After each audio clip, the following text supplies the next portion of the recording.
आषाढ़ अमावस्या 2025 में कब आरंभ हो रही है, इसका समापन कब है, किस दिन स्नान दान और पितरों के लिए तर्पण और पिंडदान करना उचित रहेगा, आइए जान लेते हैं।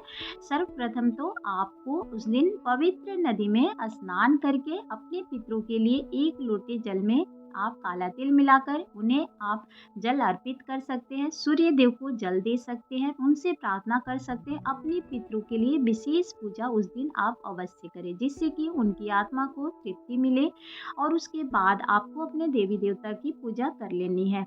उस दिन आप कोई भी ऐसे भिक्षुक भिखारी चाहे कोई भी जरूरतमंद का अपमान न करें, और जो भी आपके पितर को पूरी तरह से प्रिय हो उसका दान अवश्य करनी चाहिए। तो आइए जान लेते हैं कि आपको उस दिन क्या क्या कार्य आपको सुबह से लेकर शाम तक कर लेनी चाहिए। सर्वप्रथम तो आपको यही जानना है कि उनकी आत्मा की तृप्ति के लिए पिंडदान तर्पण आप उनको एक लोटा जल अवश्य दें। पीपल वृक्ष की उस दिन विशेष रूप से पूजा करनी चाहिए।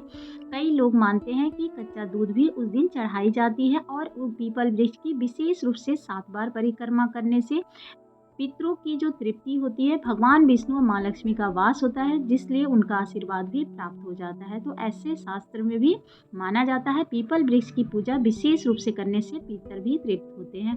उस दिन ऐसे भी यही माना जाता है कि सुबह में आप जल से सींचना चाहिए पीपल वृक्ष को, और शाम को आपको दीपक जरूर जलाने चाहिए। तो ये कार्य करने से पितर जो होते हैं तृप्त होते हैं। पिंडदान जब भी करें तो दोपहर के समय करें, 11 बजे तक आप कर ले, जिससे कि आपको शुभ फल की भी प्राप्ति होगी। पितरों के लिए आप पिंडदान कर सकते हैं, विशेष पूजा उनके लिए कर सकते हैं। उस दिन घर में पकवान अवश्य बनवाएं, जिससे कि घर सुगंधित होता है। और जब इसकी पूजा करें, शाम को आपको सरसों का तेल का दीपक अवश्य जलाने चाहिए, जिससे कि आपको पूरी तरह से आशीर्वाद प्राप्त हो जाता है।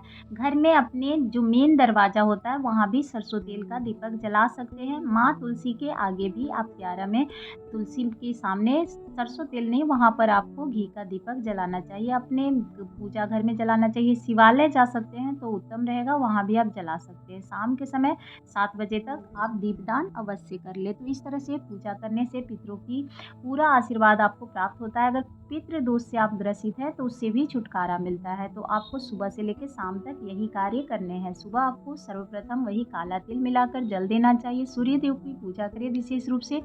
उसके बाद आप दोपहर में पिंडदान कर ले, शाम के समय आप ज्योत जला ले, जिससे कि उनका आशीर्वाद विशेष रूप से आपको प्राप्त हो। हाँ, आप जब भी पिंडदान करें आपको इतना ध्यान रखना है कि भोजन का हिस्सा आपको कौवा, कुत्ता, गाय और अपने भगवान जी देवी देवताओं के लिए जरूर निकालें, जिससे कि आपको इससे पितर तृप्त होते हैं, उनको भी भोजन का एक हिस्सा प्राप्त हो जाता है, जिससे माना जाता है कि कभी भी उनको भूख या प्यास की जरूरत नहीं पड़ती। जब भी जिस घर में भी अपने पितरों के लिए ये कार्य होते हैं, उनके पितृ बहुत ही तृप्त होते हैं और अपने परिवार पर उनका आशीर्वाद बना रहता है। इसीलिए अमावस्या तिथि जो होती है पितरों के लिए समर्पित होती है। साल में कुल 12 अमावस्या आती है, सभी का विशेष महत्व माना जाता है, लेकिन आषाढ़ मास की जो अमावस्या होती है उसमें मना किया जाता है कि कुछ कार्य नहीं करने चाहिए, क्योंकि इस समय आप देखेंगे कि इस समय कोई भी धार्मिक कार्य जो हैं जो पहली बार किए जाते हैं वो मना किए जाते हैं। इस समय आपको पितरों की विशेष पूजा करें। उन पवित्र नदी में स्नान अगर आप किसी कारणवश नहीं कर सकते तो घर में भी स्नान करके आप पिंडदान कर सकते हैं। जान लेते हैं कि अमावस्या तिथि कब है और आपको पिंडदान कब करना चाहिए, स्नान दान कब करना चाहिए।